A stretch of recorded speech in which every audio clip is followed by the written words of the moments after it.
biasa. Puji Tuhan, berjumpa lagi pada ibadah online kali ini dengan kami, para remaja, pemuda, dan segenap jemaat GKI Ngobasan. Nah, sebelum mengawali ibadah kita akan memberikan salam damai terlebih dahulu dengan membentuk tanda cinta pada jari kita dan kita berikan ke sekitar kita. Salam damai, salam damai, salam damai. Nah, teman-teman semua, kita tentu pasti tahu Tuhan kita hebat, Tuhan kita keren banget. Cinta kasihnya yang tidak ada batasnya membuat kita harus mengucap syukur untuk memuliakan namanya. Maka dari itu kita mau menari, memuji dengan bersorak-sorai untuk Tuhan kita, Raja kita. Bersorak-sorai bagi Rajamu, bersorak-sorai bagi Rajamu, bersorak-sorai bagi Rajamu.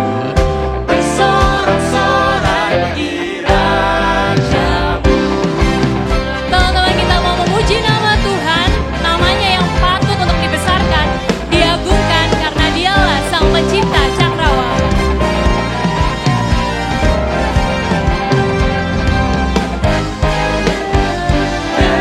Nyanyikanlah nyanyian baru bagi Allah, Pencipta Cakrawala. Segala serafim kerupi pujilah Dia, besarkanlah namanya. Bersorak-sorai bagi Rajamu, bersorak-sorai bagi Rajamu, bersorak-sorai bagi Rajamu, bersorak-sorai bagi Rajamu. Tuhan kita memiliki banyak ciptaan di dunia ini. Kita mau ajak mereka semua untuk memuliakan nama Tuhan.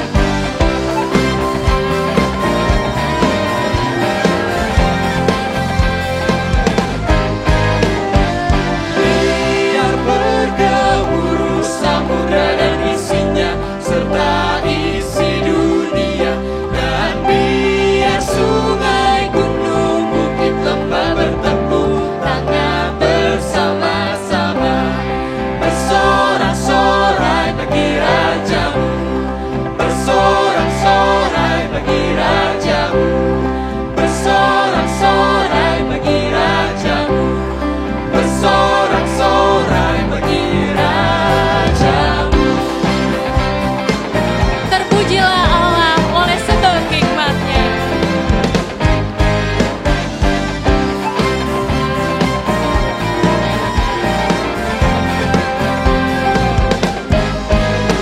Pujilah, pujilah, buatlah dunia bergembang, bergembang, mendengar suaranya.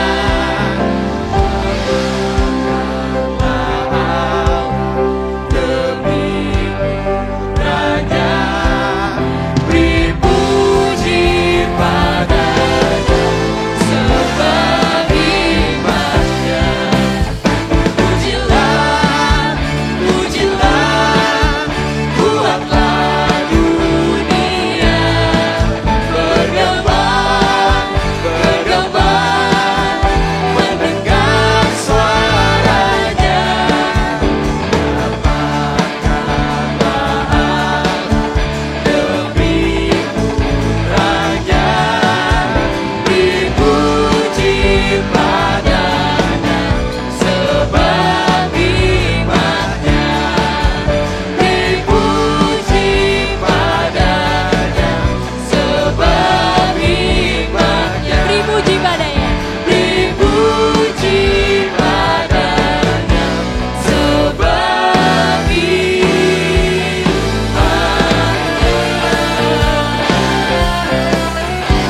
Beri kemuliaan untuk nama Tuhan. Teman-teman yang terkasih, di dalam kehidupan ini seringkali kita abai akan kehendak Tuhan, baik melalui pikiran, perkataan, maupun perbuatan kita sebagai anak-anak Allah yang seringkali melukai hati sesama kita, terlebih lagi hati Tuhan. Yesus Kristus yang telah menjadi jawab atas enyahnya rantai belenggu dosa, telah membawa kita yang sepenuhnya hina, dilayakkan untuk bertelut di hadapannya. Oleh karena itu, saat ini mari kita bersama-sama merendahkan hati kita untuk mengakui segala dosa-dosa kita di hadapannya dan meminta pengampunan darinya. Mari kita berdoa. Tuhan Allah Bapa yang bertata di dalam kerajaan sorga, kami mengucap syukur atas segala berkat yang Engkau limpahkan kepada kami. Kami juga bersyukur atas bimbingan-Mu kepada kami dalam kehidupan kami sehari-hari. Namun Tuhan, seringkali kami lupa akan keberadaan-Mu. Kami lupa kemana kami harus pergi ketika kami mendapati masalah-masalah yang kami rasa sangat di luar kendali kami. Padahal Tuhan, kami tahu Engkau selalu ada untuk kami dan tidak pernah meninggalkan kami. Tuhan, kami juga mohon ampun atas kesalahan-kesalahan kami kepada sesama kami, kepada orang tua kami, saudara, sahabat, maupun teman-teman kami. Ya Tuhan, berulang-ulang kali kami membawa doa pengakuan dosa kepada Engkau. Namun dengan ketidaksempurnaan kami sebagai manusia ini, kami juga mengulangi lagi kesalahan yang sama. Bapa, tolong kami, ajarlah kami supaya kami melakukan hal-hal yang menjadi kehendak-Mu. Dan biarlah kami meninggalkan perbuatan-perbuatan yang tidak layak di hadapan-Mu. Terima kasih Tuhan. Doa yang tidak sempurna ini kami alaskan hanya di dalam nama-Mu. Amin. Bagi setiap kita yang telah mengakui dosanya di hadapan Tuhan, diberikan berita anugerah yang diambil dari 1 Yohanes 1 ayat 9 yang berbunyi, "Jika kita mengaku dosa kita, maka Ia adalah setia dan adil, sehingga Ia akan mengampuni segala dosa kita dan menyucikan kita dari segala kejahatan."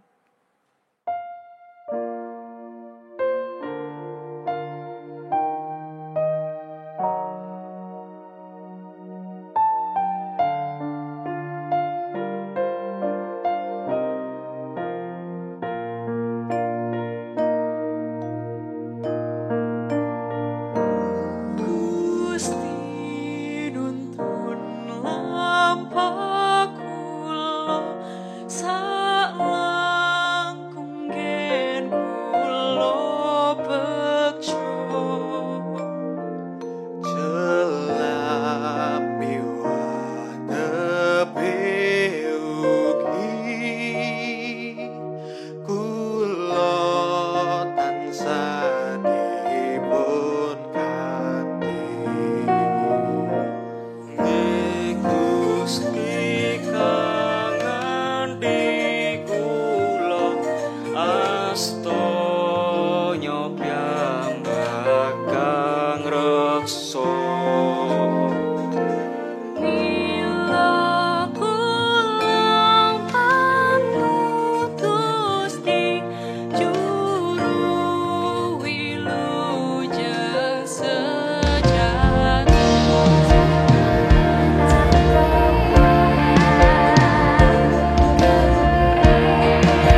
Shalom saudara, sahabat muda GKI. Semoga semua saudara sehat. Mari kita bersama berdoa untuk menerima firman Tuhan. Mari kita satu dalam doa. Bapa dalam surga, kami bersyukur kami senantiasa di dalam pertolongan dan penyertaan Tuhan. Saat ini Tuhan, kami mau bersama merenungkan firman-Mu dalam ibadah kami. Tuhan memberkati kami, Tuhan menolong kami dengan Roh Kudus Tuhan, supaya kami mengerti kebenaran firman Tuhan. Di dalam nama Tuhan Yesus, kami membuka hati kami untuk kebenaran firman-Mu. Amin. Setelah kita akan membaca firman Tuhan dari kitab Mazmur. Mazmur 38 ayat 1 sampai 10. Mazmur 38 ayat 1 sampai 10. Mazmur Daud pada waktu mempersembahkan korban peringatan. Tuhan, janganlah menghukum aku dalam geram-Mu, dan janganlah menghajar aku dalam kepanasan murka-Mu. Sebab anak panah-Mu menembus aku, tangan-Mu telah turun menimpa aku.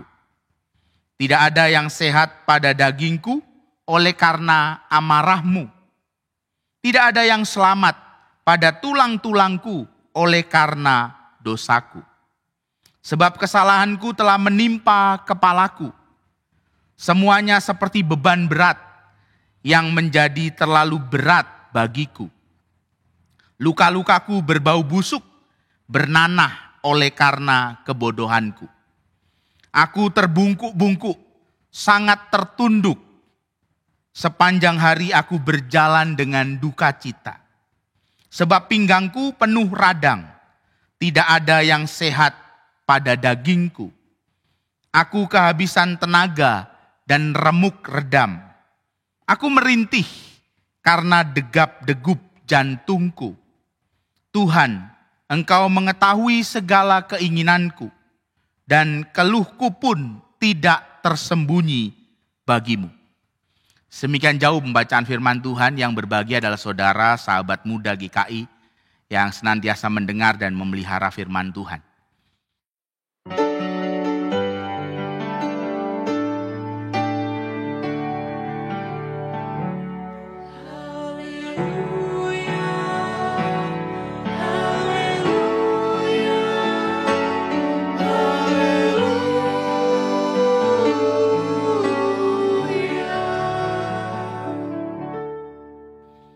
Saudara, tema kita hari ini adalah ketika aku sakit.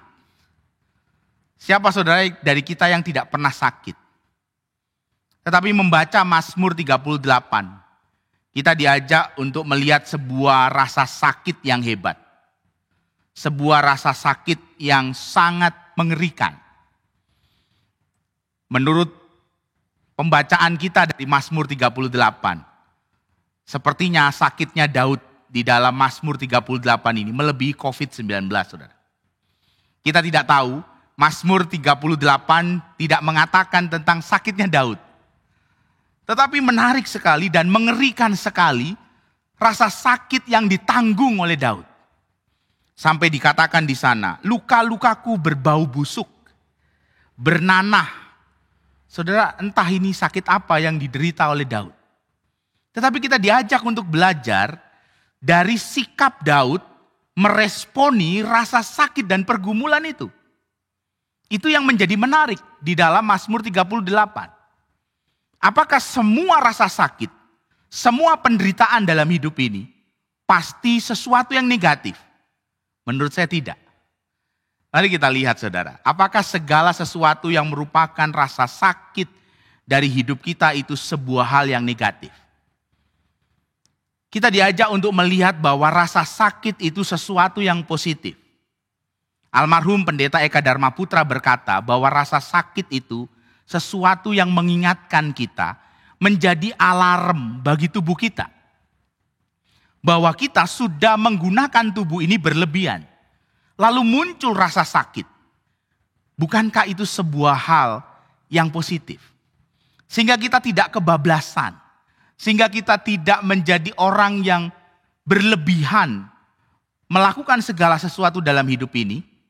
Dan Tuhan memberi alarm dalam hidup kita.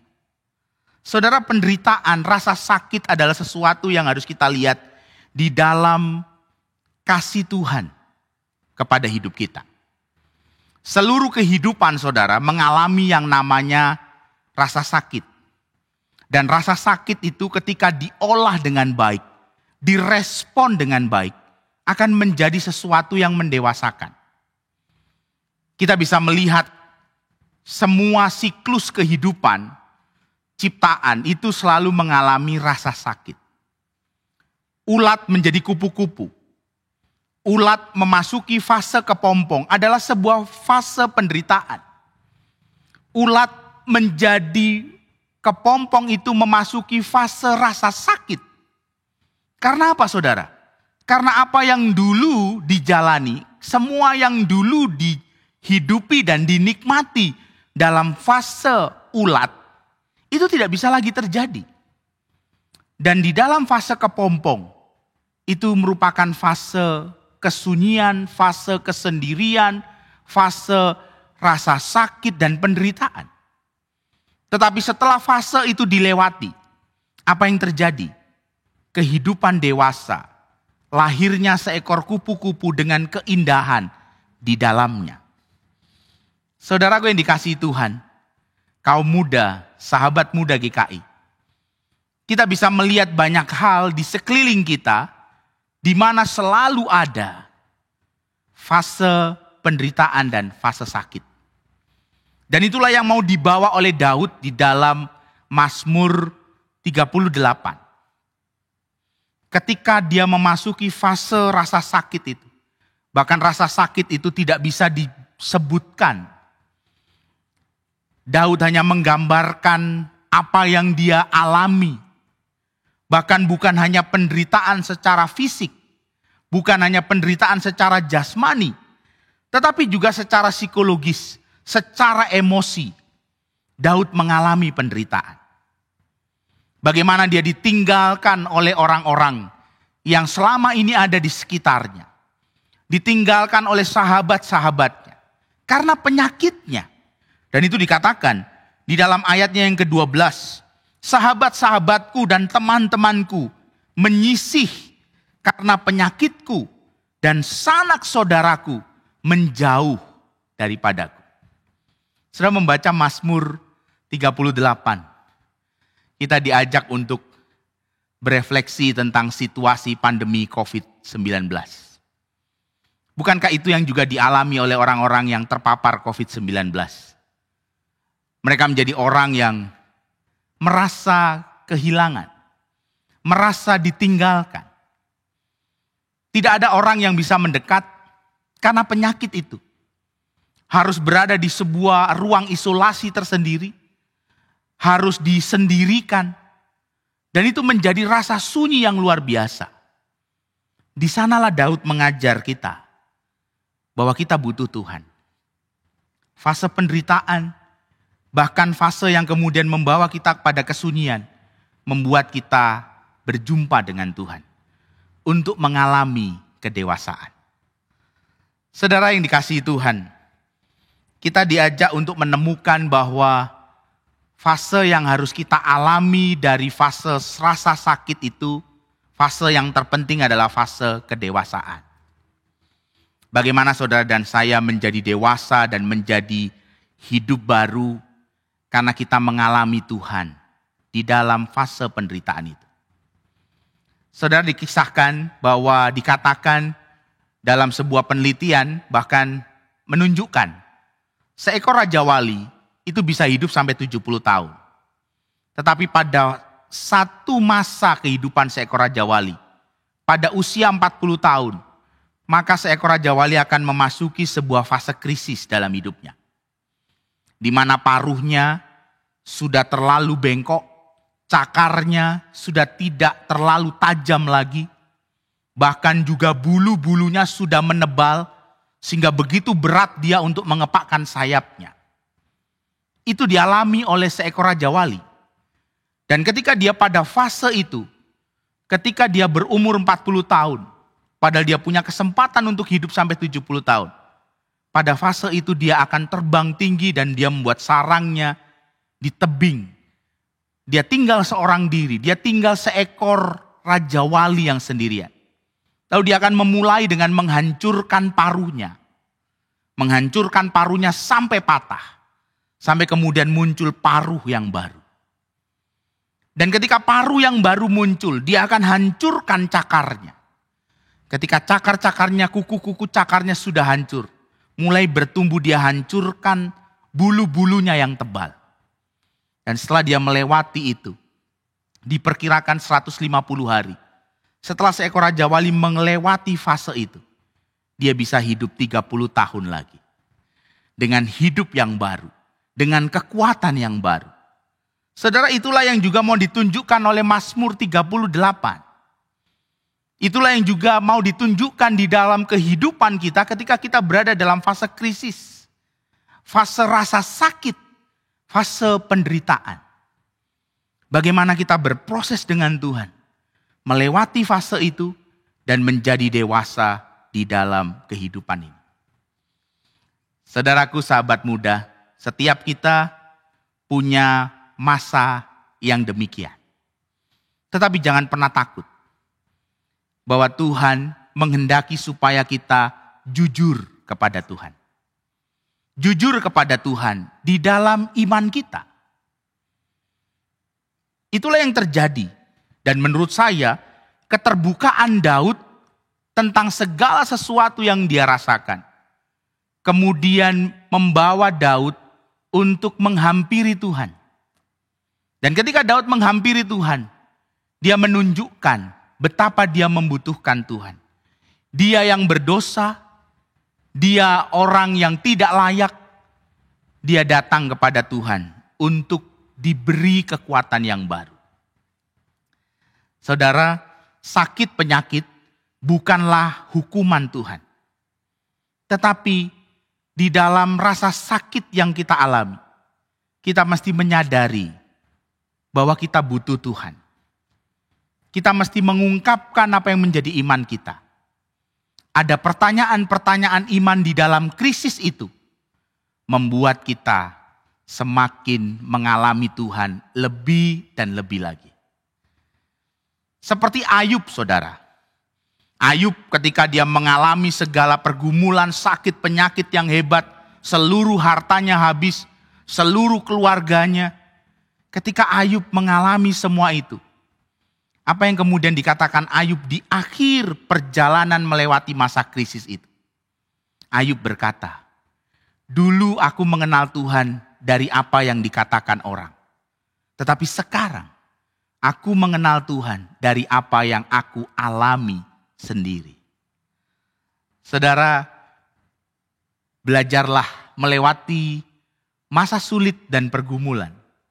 Karena fase itu, ketika kita lewati dengan benar, kita lewati bersama Tuhan, kita akan menjadi dewasa. Hidup kita akan jauh lebih baik. Hidup kita akan jauh lebih indah. Seperti seekor kupu-kupu, seperti seekor raja wali yang hidup baru, yang terbang, dan punya kekuatan yang baru. Kita akan menjadi berkat. Kita akan menjadi saksi Kristus. Ketika apa? Ketika saudara dan saya mengalami Kristus, mengalami Tuhan secara pribadi di dalam hidup ini. Jangan pernah menyalahkan Tuhan, tetapi berproseslah dengan Tuhan di dalam fase ketika kita sakit, ketika kita menderita. Sebagai orang yang percaya, kita mesti bertanya kepada Tuhan, karena Tuhan adalah jawaban dalam hidup ini. Pendeta Eka Dharma Putra almarhum pernah berkata, seorang yang beriman, dia akan selalu bertanya. Bertanya kepada siapa? Bertanya kepada Tuhan. Ketika Anda beriman, Anda mesti punya pertanyaan iman. Itulah beriman. Karena dengan Anda bertanya, Anda menyadari bahwa jawaban hidup saudara dan saya adalah Tuhan sendiri. Jadilah sahabat muda yang mengalami Tuhan. Bukan kata orang, tetapi menjadi orang-orang muda yang mengalami Tuhan sendiri. Amin.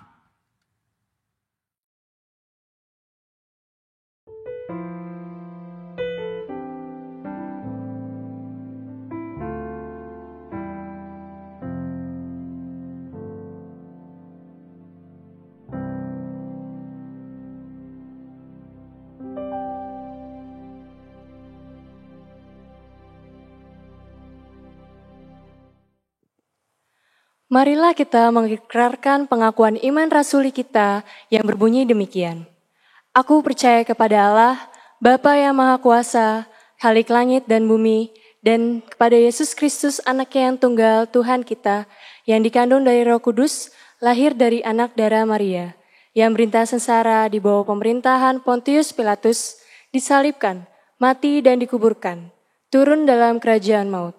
Pada hari yang ketiga, bangkit pula dari antara orang-orang mati, naik ke surga, duduk di sebelah kanan Allah, Bapa yang Maha Kuasa. Dan dari sana ia akan datang untuk menghakimi orang yang hidup dan yang mati.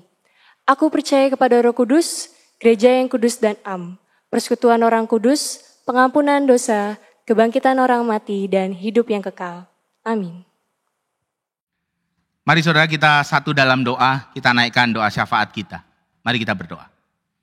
Bapa dalam surga, kami bersyukur karena kasih-Mu sehingga kami boleh melewati masa-masa pandemi ini. Pertolongan Tuhan itu sungguh nyata buat hidup kami. Kami boleh dimampukan melewati 10 bulan masa yang tidak mudah. Dan kami bersyukur karena Tuhan menjadi pertolongan kami. Tuhan ajar kami untuk dewasa dengan mengalami segala hal yang menjadi pergumulan kami. Bahkan ketika di tengah-tengah kami ada banyak orang yang terpapar COVID-19. Bahkan umat-Mu sendiri, umat kepunyaan Tuhan, juga sangat banyak yang mengalami sakit COVID-19. Tuhan jadikan kami orang-orang yang mampu untuk melewati fase ini. Dengan pertolongan Tuhan, dengan seruan iman kepada Tuhan. Supaya kami menjadi dewasa di dalam iman. Tuhan berkatilah kaum muda GKI. Dimanapun kami berada, Tuhan memakai kami dengan segala talenta, supaya kami boleh bertanggung jawab di dalam hidup ini. Tuhan, berkati juga gereja-gereja-Mu, seluruh gereja GKI, di Sinode wilayah Jawa Timur, Jawa Tengah, dan Jawa Barat. Bahkan di kesatuan GKI, kami boleh menjadi berkat yang punya tanggung jawab untuk mendukung upaya pemerintah. Kami melakukan tanggung jawab sosial kami sebagai gereja Tuhan untuk menempuh perjalanan dengan pemerintah di masa pandemi, di masa new normal ini. Tuhan berkatilah pemimpin-pemimpin bangsa kami, berkatilah gereja-gereja-Mu, berkatilah kami semua, kaum muda GKI. Tuhan yang memimpin dan memberkati hidup kami. Inilah Tuhan doa syafaat kami. Semuanya kami minta di dalam Tuhan Yesus Kristus yang telah mengajar kami berdoa. Bapa kami yang di surga, dikuduskanlah nama-Mu, datanglah kerajaan-Mu, jadilah kehendak-Mu di bumi seperti di sorga. Berikanlah kami pada hari ini makanan kami yang secukupnya, dan ampunilah kami akan kesalahan kami, seperti kami juga mengampuni orang yang bersalah kepada kami. Dan janganlah membawa kami ke dalam pencobaan, tetapi lepaskanlah kami daripada yang jahat. Karena Engkau-lah yang punya kerajaan dan kuasa dan kemuliaan sampai selama-lamanya. Amin. Saudara-saudaraku, kali ini mari kita memberikan persembahan kita, persembahan yang terbaik kepada Tuhan. Persembahan pada hari ini kita dasari pada 2 Korintus 8 ayatnya yang ke-12 yang berbunyi demikian. Sebab jika kamu rela untuk memberi, maka pemberianmu akan diterima. Kalau pemberianmu itu berdasarkan apa yang ada padamu, bukan berdasarkan apa yang tidak ada padamu. Teman-teman dipersilahkan untuk memberikan persembahan kepada gerejanya masing-masing. Dan mari kita bawa persembahan kita kepada Tuhan. Mari kita berdoa. Ya Bapa, Tuhan kami yang baik, terima kasih Tuhan, bahwa pada hari ini kami dapat berkumpul di tempat kami masing-masing, di rumah kami masing-masing. Kami dapat beribadah walaupun hanya secara virtual. Dan kali ini ya Tuhan, kami telah memberikan persembahan kami, sebagian dari apa yang telah Engkau juga berikan kepada kami ya Tuhan. Tuhan tolong sempurnakanlah persembahan ini, Tuhan berkati supaya dapat berguna bagi pelebaran kerajaan-Mu ya Tuhan. Berkati juga orang-orang yang mengelola persembahan ini. Tuhan berkati, Tuhan beri hikmat agar mereka dapat mengelola persembahan dengan baik. Tuhan, terima kasih atas berkat-Mu dalam kehidupan kami yang tiada berkesudahan. Terima kasih Tuhan. Amin. Ya teman-teman, hari ini kita sama-sama belajar tentang melihat sesuatu dari sudut pandang yang berbeda. Bahwa sakit atau rasa sakit itu bukanlah sebuah musibah, melainkan sebuah peringatan dari Tuhan dan merupakan kasih dari Allah. Untuk itu, mari kita bersama-sama merespon rasa sakit atau sakit itu dengan benar, sehingga dapat mengalami Tuhan lebih lagi. Mari kita bersama-sama tetap setia selama hidup kita setia mengikut Tuhan Yesus, kita setia menjadi hamba-Nya. Setialah, setialah.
Saudara, mari kita arahkan hati kita pada Tuhan dan kita terima berkat-Nya. Allah sumber segala yang baik, Allah yang menyertai saudara.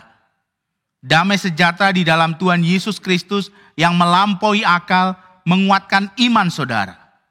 Oleh pertolongan Roh Kudus, saudara berlimpah-limpah di dalam pengharapan. Amin.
adalah jalan selamat.